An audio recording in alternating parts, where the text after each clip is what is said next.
Side, third row. I want to coach two for you. First one, I'll Ekman-Larsson, big goal last night, moved up to the top power play. What did you like about his game last night? Well, there's a certain freedom to it. Like you see the veteran rise to the occasion, excitement, and that's not just in the game. You see it in practice, moving around him at the rink. This is big for him, right? In the league a long time. Very, very excited. So, and then there are players that just can kind of embrace it, and you start to see their best. He's skating as well as he skated all year. He's jumping into holes. He's playing with no fear. It's great leadership. And then looking at how these last two games have started off with the shorthanded goals, do you notice an extra weight to the goals? Obviously, with the Oilers did, the team facing elimination. Just do you think that momentum is worth a bit more for them when they go up 1-0 in these games? Shorty's always hurt you know, and starting that, yeah, that's clearly not what we'd like to do. You get the excitement of a rare power play, and you get out there and you end up digging it out of your net. That hurts you a little bit for sure. Front right. Paul, Evan Rodrigues, really big on both the first two goals to help you guys try to start swinging things. And he's been big for you guys throughout the final. And overall, just thoughts on him last game and seeing him stepping up in some big ones to try to help get things back in your favor. You probably go back 6-7 weeks into the regular season where he had, maybe even longer than that, but then the last month and a half for sure. His game, he just became more and more impactful in everything that he did, and he's continued, and we've moved him around, and it now is as much wherever he goes, he seems to get the people going that he's playing with, and he's become that kind of player for us. It's just a little switch based on a whole bunch of things, but some of them are just potential matchup changes that I was going to do during the game, and then Matthew lights up and off they went. Right side, George. I just wanted to follow up on OEL. Kind of a nice year for him, eh? I mean, a year ago he gets part of the biggest buyout in history, and now here he is. It's been great for him, and the personality fit in our room has just been, I think he's enjoyed it. He's got countrymen here, he's got a lot of guys kind of in his age group here, and he's flourished. It wasn't, I mean, I talked to somebody in Vancouver who's a really smart hockey person and said, you know, just the question is, you got a year left, and he said, no, he's got 3 or 4. This is just, he was in a very, very difficult spot. The injuries, the timing of the injuries, money issues. This guy's a player, and he has been exactly that for us. And I was hoping you could describe the emotions of a pressure-filled game like last night. We see Bill Zito with the water bottle. Maybe you kicked a garbage can, I don't know. Bill was with the water bottle? Yeah, Bill, he was, anyway, yeah, good for him. Or the Water Bottle Association people upset. There, I got an email about it today. Weta. They're gonna cancel Bill? Weta. No, but just, I mean, when you guys, I mean, there's so much pressure to be that close and not get it. And emotions are different. Like I got run a different gamut. You're watching game 4 and it's a completely different thing. Like I'm watching game 5 and I'm good with so much of it. Like I feel right about it on the bench. The bench is right, and you had a bunch of things kind of go against you, but they weren't thematic to the game. I mean, I think we gave up 18 rushes in the game prior. So when I say gave up, that doesn't mean 18 rush chances. There were 18 things that we had to control. It was a third of that, only 3 of them were 5-on-5. So I was right with what we saw in that game. And that lets you sleep a little better, right? It gives you a really good starting point for today. But in that moment though, I mean, empty net goal goes in after you get for pushing. And Yeah, it's real, man. It's there. You got an adrenaline dump before the game starts, and you're heavily caffeinated, and it's all what pro sports is. It's the juice of the job. It's easily the best part of it. You can't manufacture it any other way. I don't know. You don't get to the playoffs are way different than the regular season. Regular season isn't just a game. It's one. If you got a good team, you're not playing a game. You're playing the season. You're working off the 3 games prior, and you're thinking about the 3 games ahead. And yeah, you're present in the moment, but there's this bigger picture that you're always kind of playing with. And in the playoffs, it's just all that.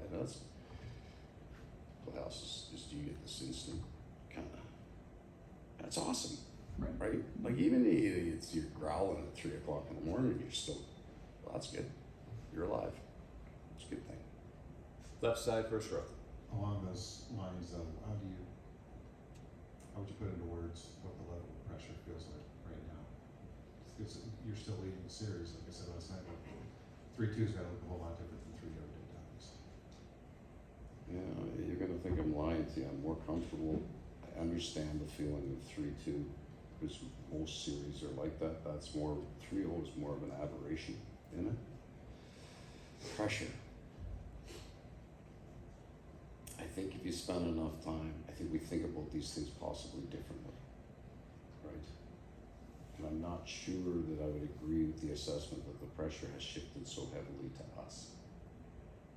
And I'm not gonna try to work you to get it out in the meeting so I can possibly shift it over here.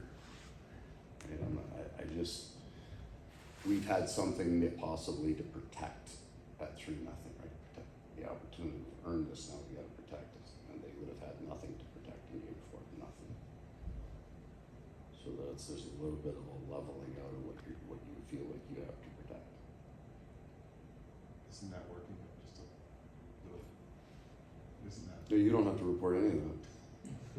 I wouldn't. Most of the shit that comes out of my mouth, I'd never write down. Certainly wouldn't sign my name to it. We'll stay front left. Has anything in the last 2 games had to do with the situation, do you think, or is it just isolated from, being 1 game away from winning Stanley Cup, which is new? You guys have never been. First 2 periods of game 2, I think we had given up 7 shots. We were really good there. This isn't about offense, because the only thing that's consistent in pro sports is the losing coach says we had our chances. That's not what this is. Our 5-on-5 game was as good last night as it's been all series. That gets you out of bed, gets you ready for game 6. Right side, second row. The Oilers have seemingly hit their stride here. Does the winning recipe for you guys in Game 6 change now? Do you have to maybe try to outscore them? Games 1 through 3 seemed a bit more tight checking for you guys. Well, the last game was very tight checking for us. It was our tightest checking game. Of what we got to what we gave up, that ratio, we were as tight as we've been in a long time. I understand the idea. I would fight that urge to try to outscore that team. And we wouldn't wobble that fast in a playoff series from what we've done for 2 years. We play a game a certain way. Game 4 wasn't very good. That'll give you. The other 4 games, I'm right with a lot of it. We have to stay out of the penalty box. That's just it. Because their power play is going now. The bounced one in. I think it got going on the 5-on-3, which I thought we did an incredible job killing most of it. But you would expect them to score 5-on-3 because they had more practice at it than anybody else in the playoffs. They're good at it. We'll take 3 more questions. Left side, second row. Oh, you kind of touched on it there, but just from rewatching the games, what on special teams did you identify that you didn't like and need to work on? Well, power play's its own animal. We had 2 kind of line changes that we didn't make that we could have made possibly. I liked our kill. They got it right at the end off. The kills were almost over. I was happy with that. The power play clearly. We small steps and start with not giving up short-handed breakaways, and then we'll move on from there. Hey Paul, before the series started, you said that it was impossible to stop players like McDavid, like Draisaitl. To what extent is it just him working his magic in the past few games and being able to produce, or is it maybe some adjustments, a balance between this and that for your team to make sure that you don't give him that space?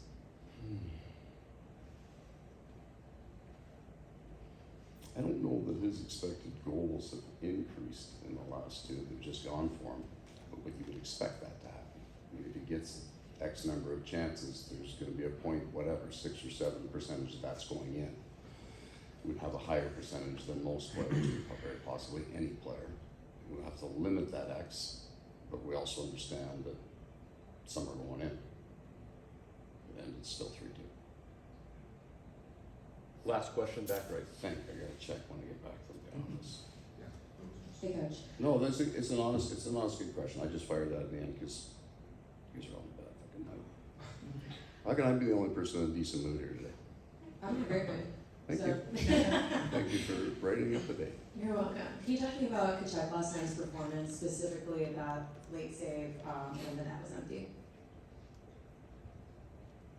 The best clip isn't, he was outstanding, but the clip that I still don't understand, I haven't seen more than once, is the back check on McDavid when he reaches between his legs and uses his stick and knocks it off on that rush. I think the only time I saw that was on the video. How can you not show that 5,000 times? I did. That's training camp video. So when we're doing our laps, I told him, when we're doing our laps next year and we're bagging him at the end of practice, he's at the end. No, we've seen him catch that guy. We know how fast he is now. He's good. Here's what happens. You get really good players, Connor McDavid and points, and they get a block of time where they don't score, and there seems something wrong. There isn't.